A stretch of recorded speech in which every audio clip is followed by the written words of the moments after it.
Hey everyone, in today's video I am going to show you how to remove protection on your PDF. So let's get started. So if your PDF has password protection enabled and you would want to remove it, it's very easy. So I have a sample right here. So this PDF. So this has a password protection in it. So in order for me to remove this is first I need to enter the password. And then once I have opened the PDF, from here, all I have to do is click here on the print icon. And from here, go for the Microsoft Print to PDF option, click on print.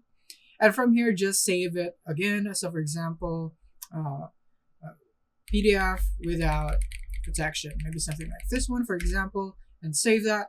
And then we're gonna find the file in here, which is this one. I'm gonna open that.